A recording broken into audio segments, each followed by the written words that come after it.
tam di jàmm yi seetante sa for saa su nekk Bataaxal TV Bataaxal FM www.bataaxal.net ñoo ngi leen di jaajëfalaatal bu baax di leen dalal jàmm ci xibaaru people yi lu ñeel tey jay actualité people bokk na ba tey ci diggante Miss Ndiaye ak kii ni di Aziz Ndiaye mu mel ne seen diggante jamono ji site boobee di Feeling Dakar ñoo ngi doon yëgle ni dafa daal di ñagas ba tax na sax kii nii di Miss Ndiaye dafa daal di tasoon daal di delluwaat biir këram mbir mi ni mel nag ba tey jii ñu ngi koy daal di topp de très près ndaxte nag am na ay kilifa yu mag a mag yu nekk ci réew mi ñoo xamante ni ñoo ngi dox jàmm ngir ko diggante Miss Ndiaye ak kii nii di Aziz Ndiaye non seulement ñu daal di nekkaat si jàmm continuer seen sëy Miss Ndiaye daal di dellu siwaat biir këram waaye itam nag lañ ca daal di foree comme information rek mooy que ni ñoom itam la leen daal di gën a ñeel mooy que ni rek diggante Miss Aïcha ak famille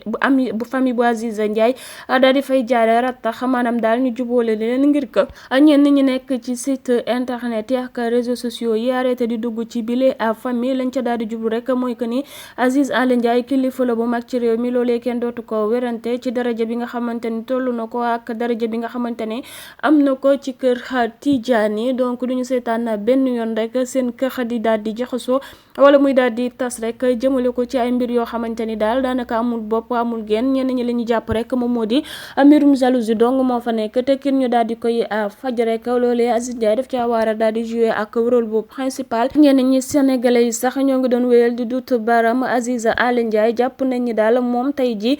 Miss Ndiaye bu dëkkee rek di fiir saa su nekk am na rôle bu spécial boo xamante ni daal dina ko ci jouer ndaxte li tax ñu daal di samp bi laaj mooy que ni depuis le début lañ doon wax naan lune de mielam ak Aïcha Rasoul Ñing yooyee photo nga xamante ni daal dinay fuité sur les réseaux sociaux ak i vidéo mënoon a nekk loo xamante ni dafa ñàkk dëgg la nag ku mu neex nga daal di takk ku la neex âge bi amul solo ci wàllum mbëggeel waaye nag dafa doon baax rek mu daal di bàyyi xel soxnaam si mu bàyyi këram ak njabootam bi nga xamante ni ñoom ñoo fa daal di nekk loolee nag moo gën a njëkk a yee jalousie bu Miss Ndiaye daal di koy jëmale ci Aïcha Rasoul Ñing ñuy dox itam gis ni daal mbir mu ni mel nag te masla moo fa amoon rek waaye lenn loo xamante ni dafa dëgg te sincère doxu fa donte sax gis nañ leen du benn yoon di ñaari yoon ñu daal di nekk ci ab ndaje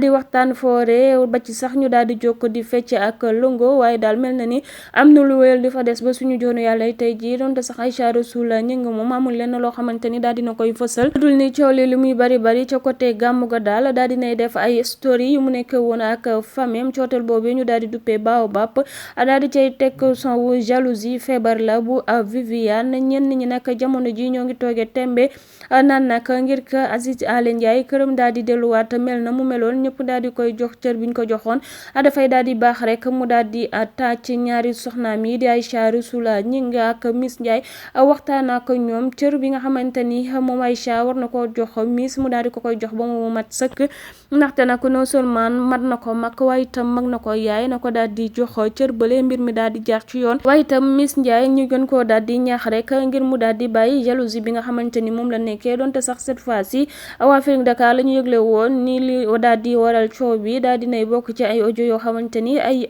sëru Aziz Ndiaye rek ñoom ñoo ko daal di woon jël daal di koy yónnee Aïcha Rasoul ñi nga doon ko ñaan xaalis moom itam mu daal di sonn ci maye bi rek looloo waral audio ya daal di dox ba tokk ci nopp Aziz Ndiaye bu kan ba fa la tàmbalee ba Miss Ndiaye daal di meex dellu këram gis nañu ñu sës ci moom ñu daan faral lekk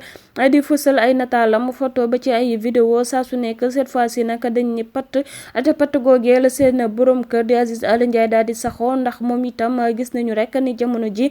bari na woon lool lu mu daan tontu lu jëm ci famille waaye cette fois ci dafa daal di ni noppi daal di fësal usine bu bees bu mu waaj ubbi Sénégal ak matériel yi mu daal di dem jëndi foofee ca diwaanu bitum réew ku ci mel ni oustaz Modou Fall gis nañ ni ko jege famille boobu la lool d'ailleurs sax saa su nekk dafa doon faral lekk di tagg Miss Ndiaye na ab soxna la su baax soo xamante ni même boo fi dikkee te fekk ko fi Aziz day mel ni fekk nga ko fi ndax dina la dalal yaata la waaye itam nag dina la permettre à ce que nga daal di sentir chez soi moom oustaz Modou Fall boobu ba tey ñenn ñaa ngi koy déglu naan ko nag lu tax doxoo tànku jàmm ya ca war wala nga dugal ca ñu ca war a dugg ndax Miss Ndiaye ba mu meree ñibbi këram ak léegi mi ngi bëgg a yàgg lool